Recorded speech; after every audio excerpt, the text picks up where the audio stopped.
Hello à tous, j'espère que vous allez bien et que vous passez un bel été. On est vraiment ravis avec Jean-François Bonjour à tous. de vous retrouver aujourd'hui sur les plaines d'Abraham. Si vous nous suivez, vous savez qu'on y passe énormément de temps. Donc aujourd'hui, on est descendu au jardin. Ouais, on s'est dit on va enregistrer au jardin. C'est notre jardin, même si c'est à 10 minutes de chez nous, mais c'est le jardin. Voilà, donc on vous retrouve ici pour vous parler justement d'une expérience assez bluffante qu'on a vécue en nature il y a quelques semaines et qui s'appelle une initiation à une pratique japonaise, le Shinrin-yoku. Oui, elle l'a bien dit, bravo, il a fallu 40 répétitions, mais c'est ça. Le Shinrin-yoku, littéralement, ça veut dire bain de forêt. Donc on a vécu une véritable expérience en sylvothérapie. On a pu goûter aux bienfaits de la nature, de la reconnexion avec la nature et surtout du ralentissement. Exactement. Donc en fait, comment ça va se passer cette vidéo, on va vous expliquer très très rapidement ce que c'est le Shinrin-yoku, parce que l'objectif c'est pas de vous faire un cours magistral sur cette pratique, c'est surtout en fait de vous détailler comment s'est passée notre séance et un peu les émotions et les ressentis qu'on a eus, parce qu'ils sont très différents en fonction des personnes du groupe, on va vous en parler. Elles étaient très différentes pour toi et pour toi. Ouais. Exactement. Donc on va peut-être commencer par expliquer rapidement ce que c'est le Shinrin-yoku. Et pourquoi ça vient du Japon, peut-être. Et pourquoi ça vient du Japon. Ouais, exactement.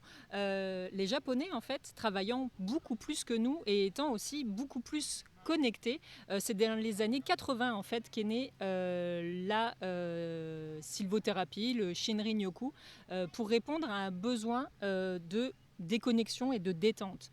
L'objectif, c'était en fait de permettre aux gens de déconnecter d'un monde qui va de plus en plus vite pour renouer un lien profond avec la nature, pour se connecter à la lenteur, à la douceur en quelque sorte, qui nous manque un peu dans nos vies actuellement. Effectivement, il faut savoir qu'au Japon, la densité de population est énorme, ça équivaut à plus de 330 personnes par kilomètre carré, c'est quelque chose d'énorme, donc les gens sont assez entassés, entourés d'énormément de béton, et ils sont donc globalement très coupés de la nature, donc c'est à la faveur de tous ces problèmes qu'est née cette pratique de reconnexion à la nature. Exactement. Dans les années 80. Parce qu'en fait, ça a été prouvé suite à de nombreuses études que l'arbre et la forêt, donc là on a la chance de se trouver sous un magnifique érable, ces arbres qui nous entourent ont des effets bénéfiques sur notre corps. Bien sûr. Ça réduit le stress. Au niveau du stress. Ça lutte contre la dépression. Ça favorise le sommeil, la respiration, parce qu'on a beaucoup respiré de manière différente dans notre pratique, on va vous en parler. Ça renforce le système immunitaire, enfin plein de choses vraiment vertueuses. Beaucoup de bénéfices. Et en gros, cette thérapie par la forêt, en fait, on peut simplifier ça comme ça. Exactement. C'est ça que les Japonais ont voulu faire entrer dans leur quotidien pour leur permettre de respirer, de se déposer. Et on en avait nous-mêmes extrêmement besoin, car de par nos pratiques, Sarah est très souvent sur les réseaux sociaux, moi également, avec des connexions par l'internet tout simplement. On a ressenti ce besoin ces derniers temps de vivre une expérience différente. Et on l'a vécu. Moi, ça faisait longtemps que j'étais appelée par cette pratique, enfin appelée dans le sens où j'avais vraiment une véritable curiosité. Est-ce que c'était juste une thérapie pour faire des câlins aux arbres, comme on l'appelle ? Comme on peut le caricaturer un petit peu trop souvent, effectivement. Exactement. Mais c'est pas que ça. Moi, j'ai été surpris de voir que c'était bien autre chose de ça. D'ailleurs, on n'a pas embrassé d'arbres. Non, mais on aurait pu. Mais ça ne s'est pas présenté comme ça. Et d'ailleurs, on va vous l'expliquer. Parce que cette pratique, elle connaît en fait de plus en plus d'adeptes dans le monde. Parce que comme on se le dit, on vit tous aujourd'hui dans un monde ultra connecté où la lenteur n'a malheureusement plus sa place. Donc en fait, on avait toutes les bonnes raisons du monde de nous offrir cette séance. Exactement. Et donc, on va vous expliquer maintenant comment ça s'est passé pour en venir dans le vif du sujet, parce que ça a été une véritable révélation, en tout cas pour moi. Effectivement, donc ça s'est passé sur une matinée, un dimanche matin ou un samedi matin, je ne sais plus très bien. C'était un samedi matin. Et ça s'est déroulé sur l'espace de 3 heures, entre 9h et midi. Ça paraît court. Ça paraît long quand on marche très doucement, mais en réalité on n'a pas vu le temps passer, ça a été passionnant. Ce qu'on peut juste dire un peu en préambule de ça, c'est que nous, notre rapport à la marche, il est complètement différent de ce que le Shinrin-yoku t'apporte. Exact. Si vous nous suivez sur les médias sociaux, vous savez qu'on adore ça marcher. Il ne se passe pas d'ailleurs une journée sans qu'on vienne prendre un bain de nature, si je peux dire ça comme ça, sur les plaines d'Abraham, si ce n'est pas même plusieurs fois par jour. On a de la chance de travailler à la maison, donc de pouvoir prendre des breaks quand on veut.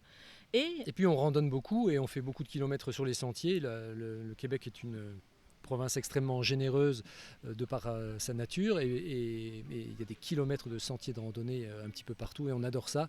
Donc effectivement, à chaque fois, il y a des enjeux kilométriques, on va dire, de dénivelé également. On a envie de se sentir en forme au contact de cette nature. Donc à chaque fois, on regarde le chrono, on compte nos pas, effectivement. On regarde le dénivelé, est-ce qu'on a battu notre voilà. corps Voilà. Donc là, on avait envie vraiment d'autre chose et ça a été vraiment le cas. Tout à fait autre chose. Parce qu'en fait, la différence entre le Shinrin-yoku et une randonnée, c'est vraiment l'intention qu'on va mettre dans cette pratique-là. Effectivement. Et alors la toute première étape qu'on a passée en Shinrin-yoku, c'était vraiment de marcher très très lentement. Ouais.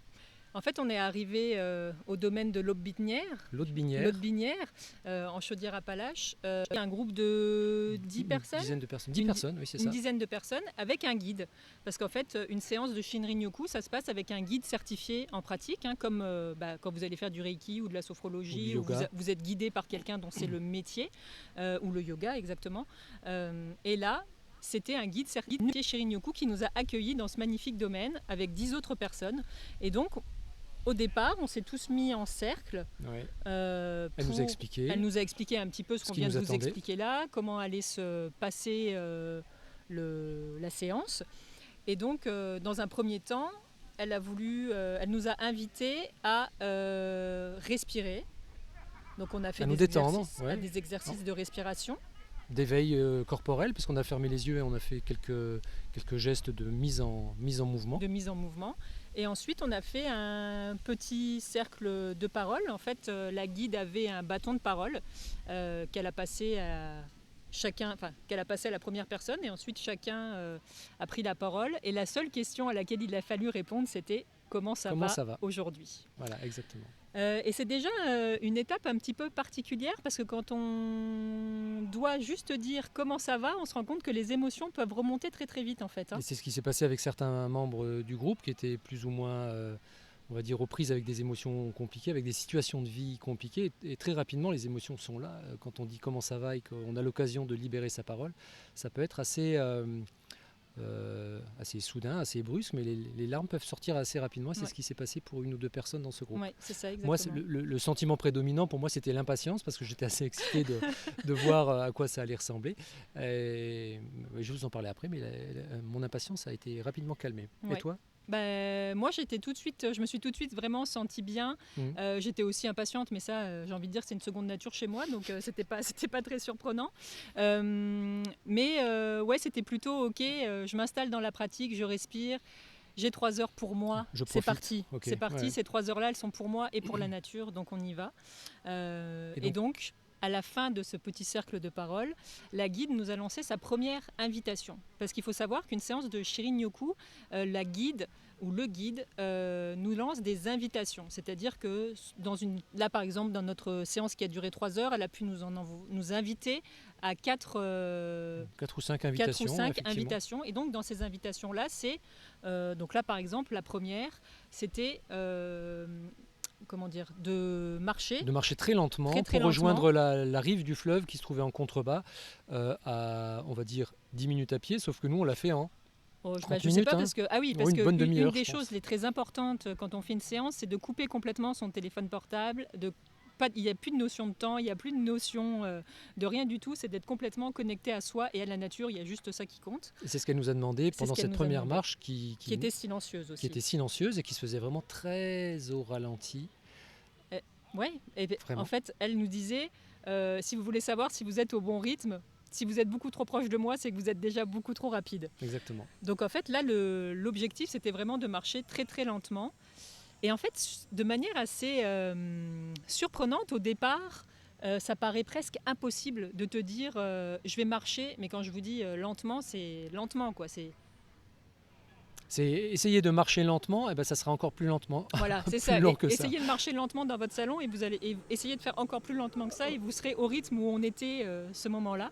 Donc son invitation, c'était de marcher très lentement, en silence et de ramasser sur notre chemin, si on le souhaitait, des éléments de la nature. Donc ça pouvait être n'importe quoi, tout ce qui se trouve dans un parc. Et ces éléments de nature-là allaient représenter soit nos émotions, soit un événement spécial qu'on voudrait déposer ensuite au fleuve. Donc ça, c'était son invitation complète. Dont on aurait besoin de se débarrasser, dans le courant du fleuve. Dans le courant du fleuve. Ouais. Donc on est partis, tous ensemble, très lentement, chacun à son rythme. En essayant de ne pas dépasser la guide. Mais on n'a pas... moi, je me suis jamais retrouvée assez proche d'elle pour me dire, mince, il faut que je ralentisse, tu vois. Moi, c'est le contraire. Je me suis retrouvé très vite... très proche d'elle, étant impatient de découvrir comment ça se passait. Et puis surtout, je me suis aperçu à quel point mon mental galopait et à quel point j'avais envie d'être le premier ou la plus proche de la prof. Enfin, alors, en tout cas, le bon élève qui était en moi s'est vite manifesté pour être tout près de la prof et pour pouvoir faire ça au mieux. Mais en réalité, ça n'a pas duré longtemps, effectivement. Oui, parce qu'en fait, tu lâches très très vite prise et tu te rends compte qu'en éveillant tes sens, parce qu'en fait c'est ça le Shirin-yoku aussi, c'est mettre en éveil tes 5 sens pour qu'en fait cette marche très lente ne te paraisse pas lente, au contraire, que tu te sentes rempli de ce que tu es en train de voir, de sentir, de goûter. Parce que tu peux aussi goûter des choses en nature. Moi par exemple, il y a eu des framboises à un moment sur le chemin, j'ai mangé des framboises, de regarder des insectes, de regarder la différence de couleur.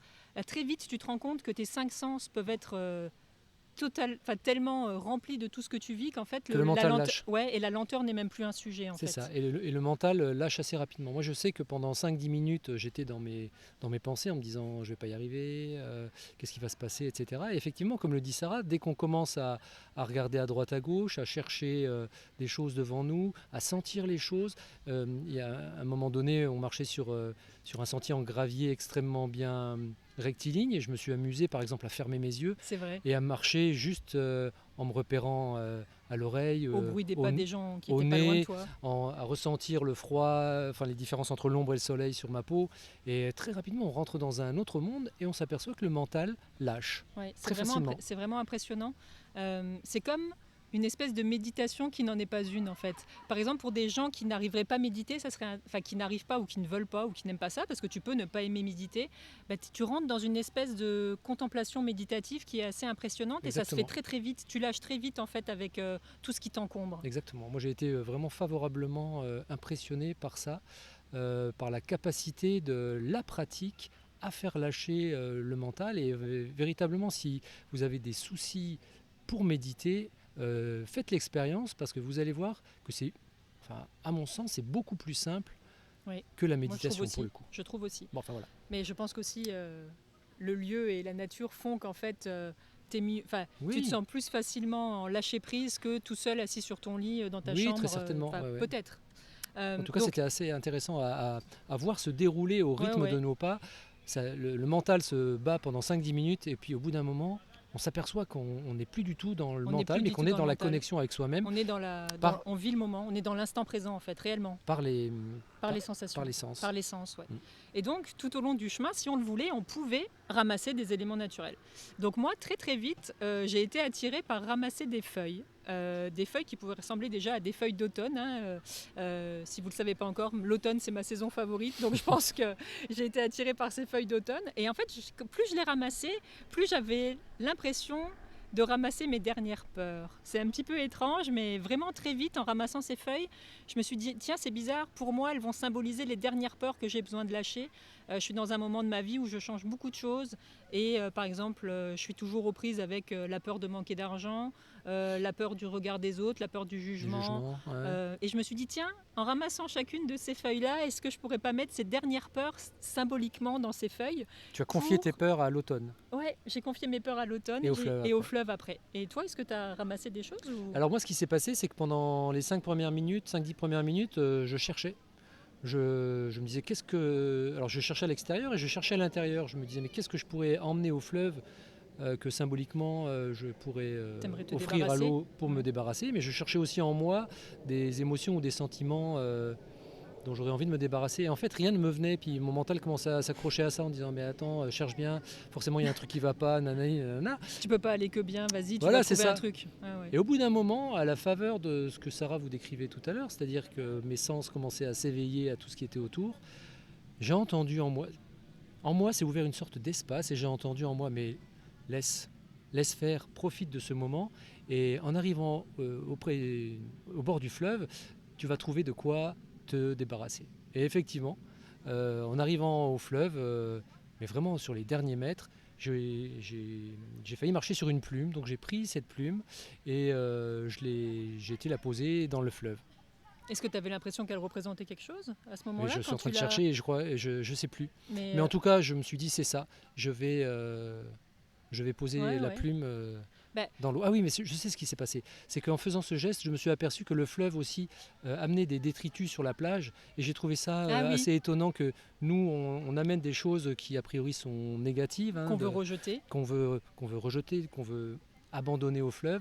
Et je me suis dit que le fleuve faisait exactement la même chose de son côté et qu'il déposait Oui, c'est vrai, des choses des choses dont il ne dont voulait il ne pas veut plus. sur la Ah oui, berge. c'est drôle. Et je me suis dit que c'était assez étonnant de voir cet échange entre les deux éléments, entre l'eau et la Ouais. terre. Oui, parce qu'en fait, donc, effectivement, une fois qu'on a eu fini cette première invitation, donc de marche et de ramassage, Ouais, voilà, de on ramassage. est arrivé donc au bord du fleuve, sur une magnifique petite plage. Et là, donc la guide nous a de nouveau invités à une deuxième invitation qui était de faire une mini cérémonie juste pour nous-mêmes à n'importe quel endroit sur la plage pour abandonner, laisser dans le fleuve justement ce qu'on avait ramassé et ce que ça symbolisait pour nous.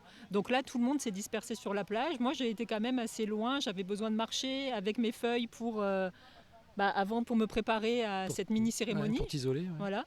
Et pour le coup, je me suis éloignée, je me suis assise sur le sable. Et là, je me suis dit, ok, ces 3 ou 4 feuilles que tu tiens dans les mains, ces feuilles mortes, elles représentent tes peurs. Est-ce que tu as envie de les confier en fleuve? Est-ce que tu as envie de les laisser partir? Et en fait, ouais, j'étais bien. Donc j'ai mis ces feuilles dans le fleuve et je les ai vues partir parce qu'on était au moment où la marée commençait à remonter. Donc il y avait quand même assez de courant. Et j'ai trouvé ça symboliquement très fort en fait. Ça et t'a très, ému? Ouais, ça m'a ému parce que j'ai trouvé ça beau comme geste de. En plus, moi j'ai quelque chose de très particulier avec le fleuve Saint-Laurent. Enfin vraiment, j'ai quelque chose avec l'eau et en plus avec ce fleuve qui est incroyable. Et tu as quelque chose aussi avec l'automne. Donc, Avec l'automne, voilà. Donc je donnais mes feuilles d'automne au fleuve et j'essayais de lâcher mes peurs. Et une fois que j'ai donné ces feuilles, je me suis dit ok. J'ai abandonné mes peurs au fleuve. Je sais qu'elles vont pas avoir disparu de ma vie, mais pour cette séance-là, j'en suis débarrassée et mon mental est prêt à lâcher prise et à laisser la petite voix intérieure se réveiller parce que par la suite, elle a été pas mal active en termes de discussion. C'est ça. Ouais. Donc moi, ça s'est passé comme ça. Moi, j'ai raconté Oui, avec toi, la plume. Donc, on va passer à la deuxième étape parce qu'après. Non, la troisième. Troisième invitation. Troisième invitation qui se faisait pour remonter vers le parc, du fleuve vers le parc. Voilà, donc là en fait l'objectif c'était donc pareil de continuer une marche très lente mais avec un objectif différent.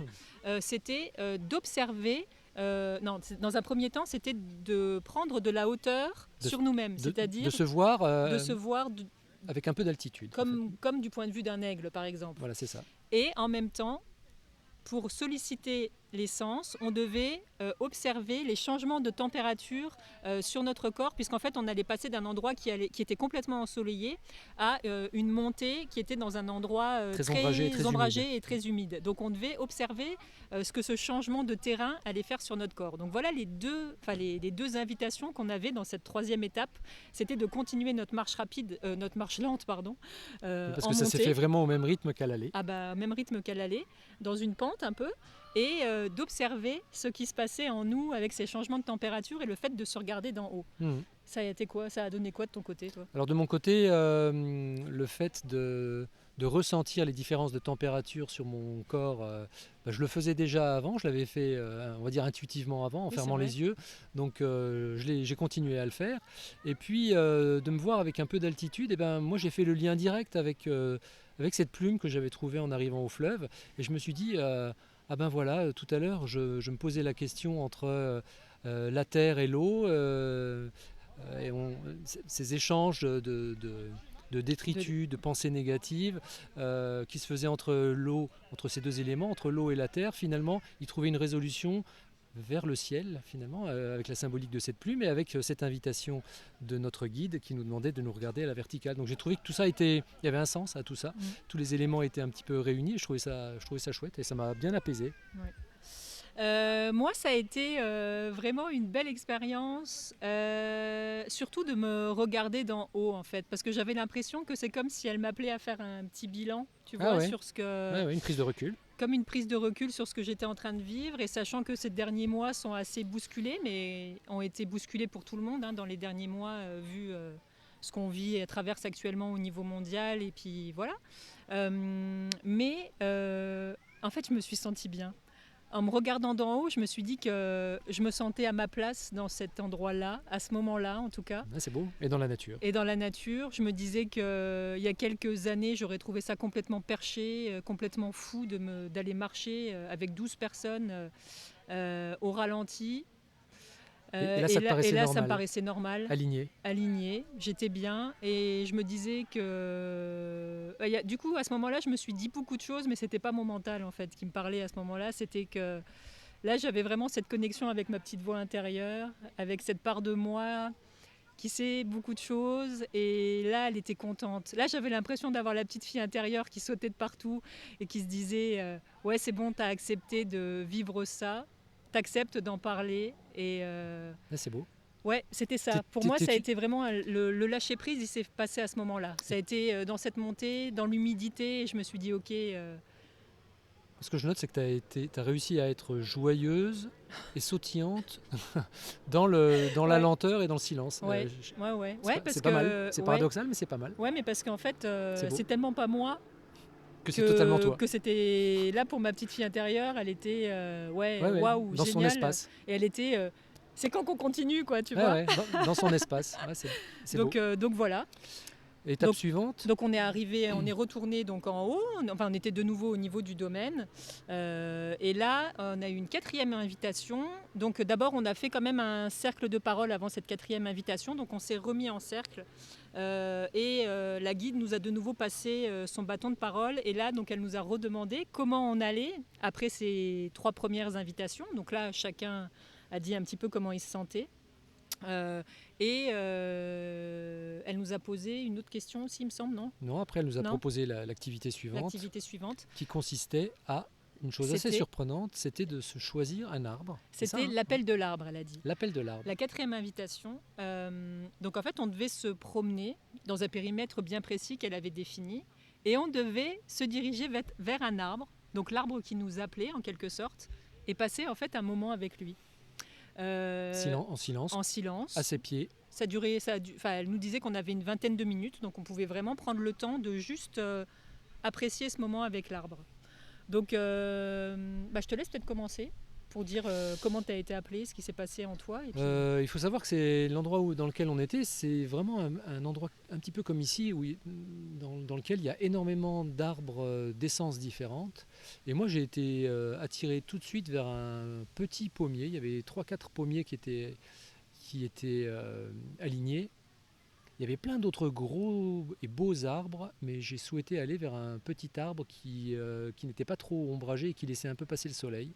Et il m'a appelé et j'ai passé un moment Avec lui, assis, auprès de lui. allongé, à rêvasser, à dialoguer mentalement et énergétiquement avec lui, on va dire. Et toi, tu as choisi... Alors, moi, d'abord, dès qu'on est arrivé au domaine, j'avais repéré un arbre qui était, je pense, presque le plus gros arbre du domaine, je pense. Il trônait fièrement. Il avait même des branches qui avaient été dans le sol et qui passaient dans le sol et qui ressortaient du sol. Enfin, pour moi, c'était incroyable. C'était vraiment un arbre folie. Donc, en fait, instinctivement, je me suis dit, ok, je vais retourner vers lui. Et puis finalement, en allant vers lui, il y avait quelqu'un qui l'avait déjà choisi. Donc je me suis dit, ok, c'est que ça ne devait pas être mon arbre pour la séance. Et donc j'ai continué un petit peu à me promener. Et là, je suis tombée sur un noyer. Un noyer, Un ouais, c'est ça, noyer, exactement. Ouais, ouais. Et c'est ce noyer qui m'a appelée. Enfin, je me suis sentie attirée parce qu'il avait beaucoup de mousse à ses pieds. Il était confortable. Donc j'ai passé 20 minutes à côté de cet arbre-là, juste assise.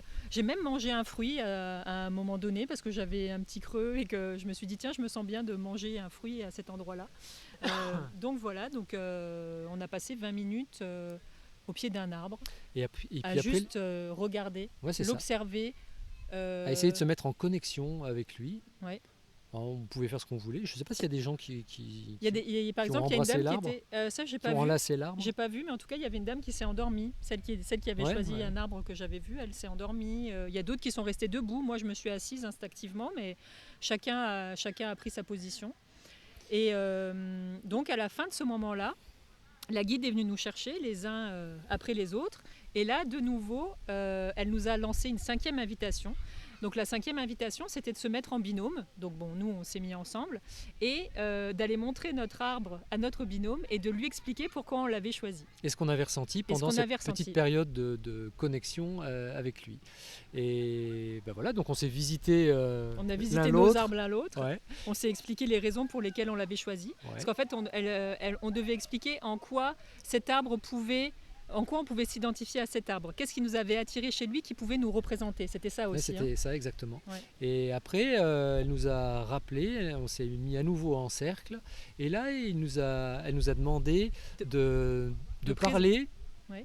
de présenter l'arbre de notre binôme. Donc JF a dû parler de mon arbre et pourquoi il me représentait. Ouais. Et moi, j'ai dû parler de l'arbre de JF et pourquoi il lui ressemblait. Et c'était extrêmement beau et touchant. C'était touchant parce qu'il y avait des gens qui se connaissaient. Par exemple, il y avait des meilleurs amis qui étaient là et c'était le monsieur qui avait invité sa meilleure amie à venir faire ça. Et ils ont parlé l'un de l'autre d'une manière incroyable. Il y a des gens qui ne se connaissaient pas du tout, qui ont été en binôme et qui ont dit que du coup, ça leur donnait envie de connaître plus la personne. Ouais, donc c'était vraiment super intéressant. C'était un très beau moment. Il y avait beaucoup de tendresse et beaucoup de belles choses qui ont été dites juste finalement en parlant d'un arbre. On parlait de l'autre et c'était vraiment très beau, très doux. Ouais. Vraiment un très très beau moment. Ouais, c'était un très beau moment. Et donc en fait, on a clôturé la séance presque de cette manière-là, puisque à la fin de ce dernier cercle de parole, elle nous a lancé la dernière invitation, qui était l'invitation à faire la cérémonie du thé. Normalement, chaque séance de Shirin-yoku se termine comme ça. Le guide sert un verre de thé. Et on le partage tous ensemble, donc c'est ce qu'on a fait. Et elle sert un verre supplémentaire qui va servir à remercier la terre. Donc c'est un verre de thé pour la terre-mère. Et donc une personne devait être désignée pour faire une petite prière ou un petit message pour remercier la nature de ce qu'elle nous avait fait vivre aujourd'hui. Et la plus bavarde s'est proposée. Voilà, donc elle a demandé qui voulait le faire. Personne s'est manifesté, donc je me suis dit tu n'avais laissé le temps à personne. C'est vrai. C'est vrai, non, en fait, j'avais envie de le faire en plus, c'est vrai. Je te charrie, mais c'était très beau ce que tu as dit. Je sais pourquoi j'avais envie de le faire en plus, je te l'ai expliqué après, c'est que, j'en ai pas encore parlé à ma communauté, mais lors de mon week-end chez les Premières Nations, dont je vais vous parler très très bientôt dans un épisode de podcast, il y a eu aussi à un moment donné une cérémonie dans laquelle on devait remercier la terre-mère, et à ce moment-là, j'avais eu peur de le faire, j'avais eu peur de prendre la parole devant les gens, j'avais eu peur d'être ridicule, de remercier la terre de ce qu'elle nous avait offert. J'avais encore des barrières par rapport à ça. Et en fait, j'avais regretté. Et là, je me suis dit, ok, là, la vie me présente une nouvelle opportunité de remercier la terre, la terre-mère. Et je me suis dit, ok, je vais le faire, moi. Et tu t'es écouté. Et je me suis écoutée. Et ça va parfaitement en synchronicité avec ce que tu disais, c'est que tu avais au début de la matinée, tu avais lâché ces peurs dans le fleuve. Dans le fleuve, oui, c'est vrai. Et tu as réussi à franchir ta dernière peur en fait en prenant la parole. Mais en plus, c'était vraiment très beau. Et ça a clôturé effectivement notre matinée qui a duré 3 heures, 3 heures pile entre 9h et midi. Et malgré le fait qu'on aille vraiment très lentement et que toutes les activités, toutes les invitations auxquelles on a participé se faisait sur un rythme très lent, on n'a absolument pas vu le temps passer. Et ça, c'est vraiment c'était génial. Très très bluffant, effectivement. C'était incroyable en fait. Et puis on se rend compte à quel point on lâche vite en fait, à quel point la déconnexion elle n'est pas si difficile. On avait eu la chance de le vivre il y a quelques semaines quand on est parti en vacances en Gaspésie. On est parti dans un chalet où il n'y avait pas de réseau, pas de Wi-Fi.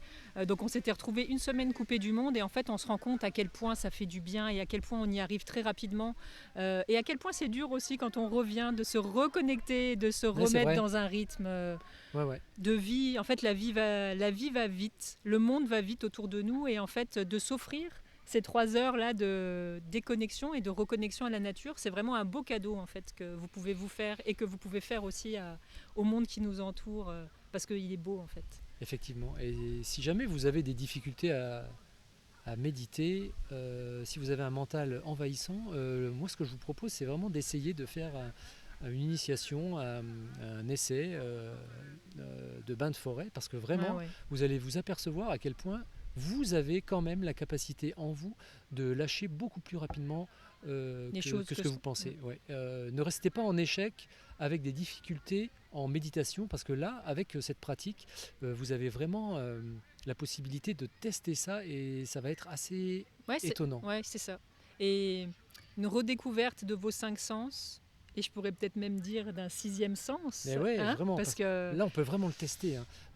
Si vous pensez que vous n'arrivez pas à entendre votre petite voix intérieure, je peux vous dire que ce genre de pratique-là, c'est vraiment la petite voix qui parle en vous, toutes les choses qui vous paraissent d'un coup super fluides, super évidentes. Ça, c'est la petite voix intérieure. Et vous allez voir que pendant une séance de bain de forêt, il y a beaucoup de choses qui vous viennent de manière tout à fait naturelle, instinctive, et vous les acceptez. C'est ça qui est fou, c'est que l'espace étant fait en vous, Sarah l'a décrit tout à l'heure, les barrières tombent, les peurs sont repoussées à la périphérie, et vous acceptez, vous vous remplissez de tout ce qui arrive à vous, et que ça proviennent de vos sens, mais que ça provienne aussi de cette petite voix que vous avez à l'intérieur de cette vous. Vie intérieure qui est très riche en fait, et qu'on oublie de nourrir, parce qu'en fait je trouve que tu as très bien résumé ou conclu en disant qu'en fait à la fin de cette séance-là, moi je me sentais nourrie en fait, et je me sentais remplie, c'est ça le mot que tu as utilisé,